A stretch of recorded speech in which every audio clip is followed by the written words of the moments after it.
आज 30 मई 2025 है। चलिए ओला इलेक्ट्रिक के नवीनतम शेयर प्रदर्शन, वित्तीय आंकड़े और विशेषज्ञ अपडेट्स पर चलते हैं। इस शुक्रवार ओला इलेक्ट्रिक के शेयरों में तेज गिरावट देखी गई जब इसके चौथे तिमाही के परिणाम जारी किए गए। स्टॉक करीब 10% गिर गया, 50 रुपये प्रति शेयर से नीचे लुढ़क गया। एक महत्वपूर्ण कदम क्योंकि निवेशकों ने रिपोर्ट किए गए आंकड़ों और व्यापक चिंताओं पर प्रतिक्रिया दी। वित्तीय वर्ष 2025 की चौथी तिमाही में ओला इलेक्ट्रिक ने 870 करोड़ रुपए का शुद्ध घाटा रिपोर्ट किया, जो पिछले वर्ष के 416 करोड़ रुपए घाटे से अधिक है। इसी समय राजस्व में लगभग 62% की गिरावट आई, जो वाहन डिलीवरी में गिरावट और उद्योग साथियों से बढ़ती प्रतिस्पर्धा को दर्शाता है। कोटक के विश्लेषकों ने स्टॉक को रिड्यूस से सेल पर डाउनग्रेड किया और अपने लक्ष्य को 50 रुपये से घटाकर 30 रुपये कर दिया। बढ़ते EBITDA घाटे को एक प्रमुख चिंता के रूप में उद्धृत किया। इसके अलावा ओला अब भारत के इलेक्ट्रिक दोपहिया वाहन बाजार में तीसरे स्थान पर आ गया है। बजाज ऑटो और टीवीएस मोटर से आगे निकल गया है। इसका बाजार हिस्सा मई 2024 के लगभग 50% से घटकर आज लगभग 20% हो गया है। इसी बीच व्यापक वित्तीय और नियामक दबाव बढ़ रहे हैं। रॉयटर्स के अनुसार ओला का मार्च तिमाही परिचालन घाटा 870 करोड़ रुपए तक पहुंच गया। राजस्व लगभग 62% घटकर 611 करोड़ रुपए हो गया और खर्च बढ़कर 13,060 करोड़ रुपए पर बना रहा।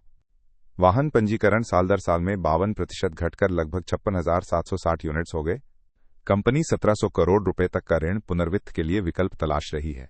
इसके अतिरिक्त फाइनेंशियल टाइम्स की रिपोर्ट है कि ओला को नियामक मुद्दों, सरीखे की बिक्री डेटा की कथित गलत रिपोर्टिंग के लिए जांच के दायरे में रखा गया है। बिक्री के बाद सेवा पर उपभोक्ता की नकारात्मक प्रतिक्रिया द्वारा इसकी लोकप्रियता प्रभावित हुई है।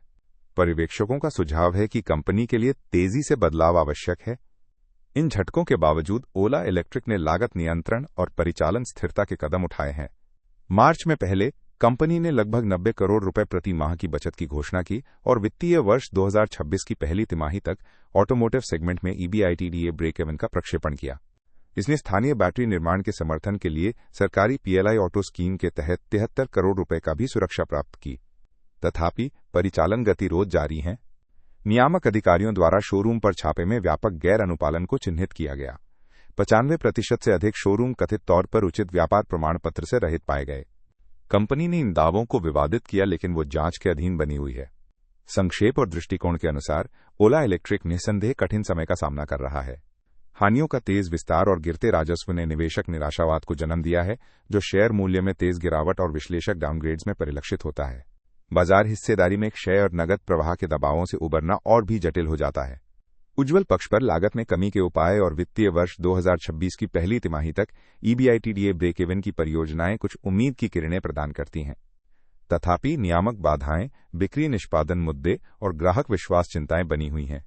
निवेशकों के लिए प्रमुख प्रश्न है, क्या ओला अपनी लागत बचत योजना पर कायम रह सकता है और अगले वर्ष ब्रेक इवन तक पहुंच सकता है? क्या ये बाजार हिस्सेदारी और उपभोक्ता विश्वास को पुनः हासिल कर सकता है? क्या चल रही अंकेक्षण और नियामक जांच बिना गंभीर वित्तीय या प्रतिष्ठान हानि के समाप्त हो सकती है? यदि ये कारक सकारात्मक रूप से अनुरूप हैं, तो स्टॉक मौजूदा स्तरों से पुनः ठीक हो सकता है। तब तक नई पूंजी जुटाना और बिक्री और अनुपालन के मोर्चों पर निष्पादन की निगरानी करना महत्वपूर्ण होगा।